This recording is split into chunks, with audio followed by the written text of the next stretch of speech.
Fala galera, tudo bem? Estamos começando mais um Rolê com a Zebra, dessa vez aqui direto dos estúdios do grupo Super Poker, a TV Poker Pro, aqui onde a gente faz toda a parte de cobertura dos torneios que são televisionados para vocês em casa. Vocês podem ver aqui os computadores, a televisão, nosso querido Rick Man, Henrique Eratonato, que cuida de toda a parte técnica, né, para que tudo funcione.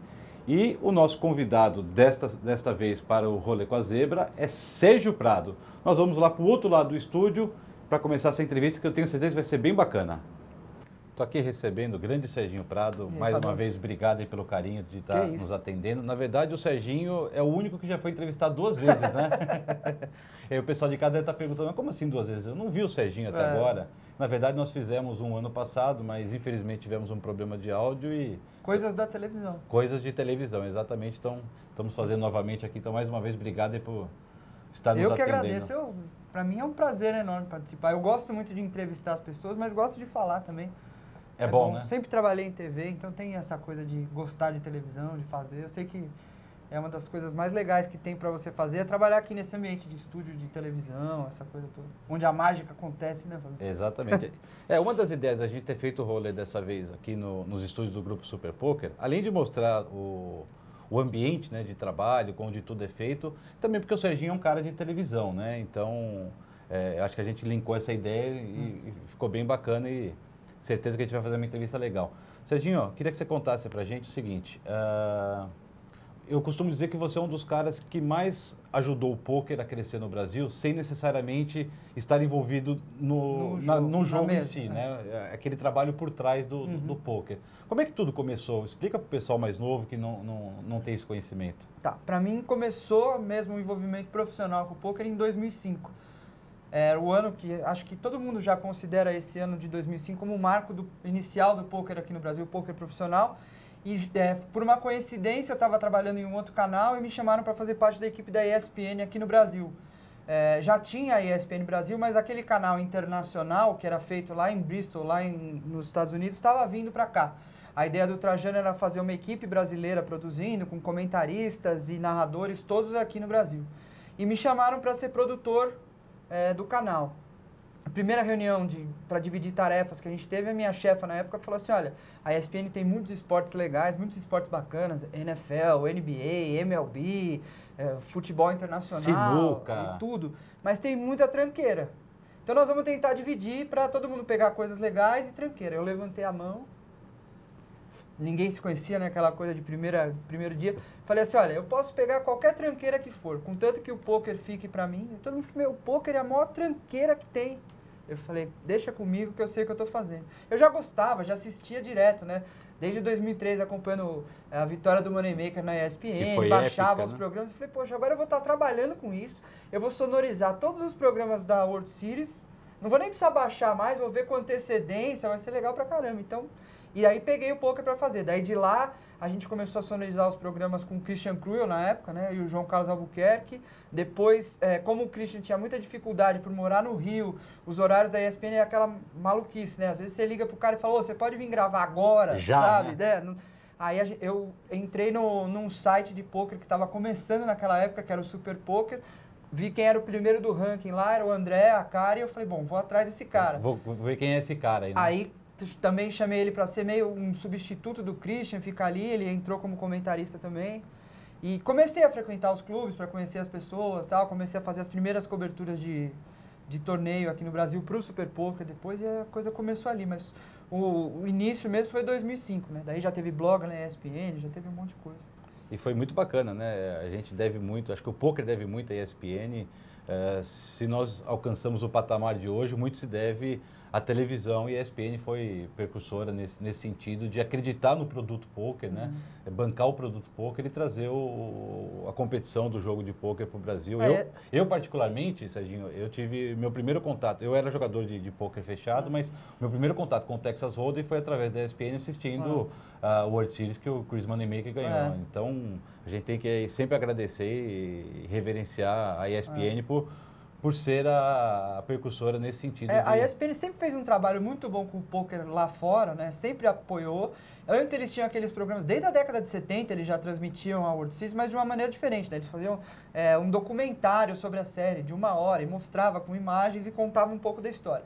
Depois o poker foi avançando com o advento das câmeras, as roll cams nas mesas, a transmissão foi evoluindo e hoje a transmissão da ESPN é impressionante, assim, a quantidade de informação que você consegue colocar ali na tela, o que já tem de material de arquivo nesses anos e anos transmitindo a World Series. A qualidade das transmissões. E aqui no Brasil a gente teve a sorte de ter o Trajano e a equipe dele por trás ali que eu trabalhava, de bancar essa ideia de não, a gente vai transmitir os esportes daqui com os comentaristas sendo especialistas no esporte. Então, nós vamos contratar gente boa de cada área. Né? E daí todo mundo no começo falava assim, mas o pôquer não tem aqui. Eu falei, não, tem, eu já conheço. Tinha saído uma matéria do CK na VIP falando da vida de jogador de pôquer, já como profissional. Então já tinha essa coisa engatinhando aqui. Eu falei, não, a gente consegue arrumar jogador de pôquer profissional. E a gente conseguiu. Eu fazia parte da equipe de produção de vários outros esportes. Então a gente conseguiu gente que jogava profissionalmente dominó, salsa, aquele campeonato de salsa que transmitia na ESPN, Spelling Bee, que era aquela coisa de soletrar. A gente fazia campeonato de tudo no começo da ESPN.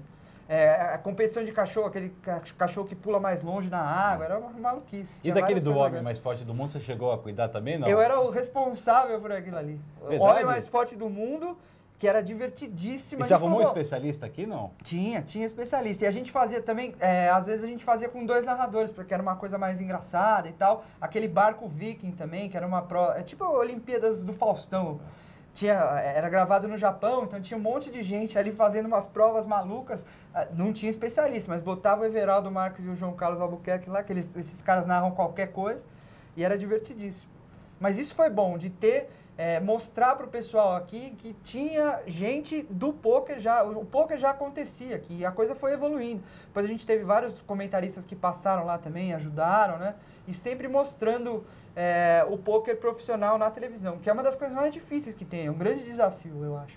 Costumo dizer hoje a gente tem uma equipe, né? Eu e o Ari, a gente faz a maioria das transmissões, o André, a Kari também. A nossa dificuldade é saber para quem a gente está falando, entendeu? Que público que está nos Porque assistindo. assim, hoje, claro, tem gente que acompanha o poker na ESPN há 10 anos, já conhece as regras, já joga profissionalmente, já quer saber um lado um pouco mais técnico da coisa, já sabe, se a gente falar 4-bet light, o cara sabe o que está acontecendo, se falar em float, no turn, sei. Mas tem gente que está ligando a TV pela primeira vez, entendeu? E esse cara não sabe nem o que é flop, turn e river. Aí tem que tomar cuidado então você tem que falar para esses dois públicos, não ser muito técnico, também não ser muito beabá, senão o cara que já te acompanha vai te abandonar. Então é difícil.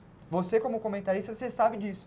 É que o de vocês, pelo menos nas transmissões ao vivo, é mais difícil, é diferente, não é que é mais difícil, né? Vocês têm ali uma tela maior para poder pintar e fazer. A gente é muito limitado com as coisas, os breaks já estão fixos, as mãos já estão prontas. A questão do tempo, né? O tempo é curto, às vezes, para você comentar uma mão do jeito que ela deveria ser comentada, então você tem que mudar um pouco para isso. Eu acho que, por exemplo, se a ESPN fosse, e é o que a gente fez no ano passado com a transmissão ao vivo da World Series, quando é uma transmissão ao vivo de 12 horas, com mão a mão e tal, eu não me sinto confortável para ser o comentarista principal, porque o meu conhecimento do jogo é menor perto de jogadores profissionais. Então a gente chamou, por exemplo, o Mojave, chamou o Vini Marques para dar um outro lado mais técnico, porque aí sim você tem tempo de sobra para falar sobre isso. Mas quando é um programa fechado, acho que essa coisa de você trazer informação, de ter o lado histórico da coisa, acho que você consegue encaixar ali. Os programas são editados pensando nisso, né? Tem muita imagem recuperada, mostrando as figuras que já foram eliminadas. Às vezes, de 1 hora ali, você tem 20 minutos, 30 minutos de mão. O resto são outras imagens. Coisas que é legal a gente dar essa noção. Legal. E você comentou, né? Quando a ESPN teve essa ideia de trazer o pôquer e tal, você falou, não, eu quero pegar o pôquer. Mas por que você quis pegar o pôquer? Você já jogava, não jogava? Como que foi o teu contato inicial com o jogo? Na época do colegial, né? Na nossa época era colegial, né? Aquela coisa, 15, 16 anos, eu jogava pôquer toda sexta e sábado à noite, e a gente jogava pôquer em um grupo de amigos da escola, assim. Pôquer fechado com aquelas fichinhas quadradas velhas de cassino, sabe? Joguei muito com essas fichas. E daí era para dar risada, tomar cerveja e falar besteira, porque ninguém sabia técnica nenhuma de poker, ninguém sabia nada. Mas daí depois foi cada um para o seu lado e a gente parou com isso aí. Depois, em 2003, antes até, assisti o Cartas na Mesa, falei, poxa, isso é legal, é um poker diferente que eu não conheço. Aí veio o Money Maker e eu comecei a acompanhar e baixar os programas. Daí entrei na internet e baixei todos os World Poker Tour que tinha, ficava assistindo. Devorou tudo, gostava, tal. Aí quando chegou na ESPN e eu sabia que a gente ia transmitir o poker aqui, eu falei, não, deixa que eu faço. Porque o poker antes era feito de uma outra maneira e com uma outra abordagem. Era o pessoal lá de fora, de Bristol, os brasileiros que moravam lá. E eles tratavam como se fosse um home game, assim, sabe? Tratavam com, não sabiam jogar, não sabiam técnica, não sabiam nada. Então a gente quis dar esse lado, eu quis buscar comentaristas que sabiam da coisa, né? O CK, um monstro, naquela época ele era um dos caras que... Ele, eu acho que ainda hoje é um dos caras que mais manja de técnica no Brasil, é um cara que sempre foi super estudioso, o Akari também, então esse foi o legal ali da ESPN. Legal. E você nunca pensou em ser jogador? Acho que todo mundo que trabalha com poker pensa assim, mas eu acho que eu tenho... noção do meu limite. Claro que eu gosto de jogar, sempre que eu posso, jogo. Eu sou proibido de jogar em alguns lugares por causa do trabalho, mas quando eu posso, eu gosto de jogar, mas eu sabia que eu não ia ser um bom jogador. Eu não sei lidar bem com essa coisa da variância, não sei... tem algumas coisas... É engraçado isso, porque a gente sabe toda a teoria do poker na prática, já li muitos livros, conheço técnica, sabe tudo, mas chega na hora ali, você acaba não fazendo certo, né? Você fica aquela coisa meio desconfiado e tal, acaba pagando. Eu acho que eu não nasci para ser jogador. E eu comecei a me dar tão bem nessa coisa fora do poker, fora das mesas, né? Dentro do poker, mas fora das mesas, que eu falei, não tem como abandonar, assim.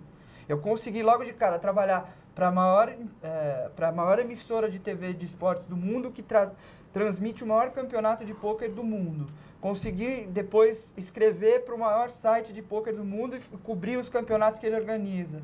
Então eu falei, eu estou no lugar certo, na hora certa, eu acho que não vale a pena conflitar as coisas. Né? Serginho que me apresentou pro pôquer, sabia? Não sabia dessa curiosidade. Serginho que me colocou no pôquer lá, quando eu cheguei na ESPN, quem comentava o pôquer era o João Carlos Albuquerque. Grande canalha. Grande canalha. E quando eu cheguei, ele me perguntou se eu gostava de pôquer, o Trajano me apresentou pro Sérgio, falou, ele que cuida dos esportes americanos e desse negócio de pôquer aí. Aí o primeiro programa que eu fiz foi com o Christian Cruel. Aí chamei ele de Christian Cruel.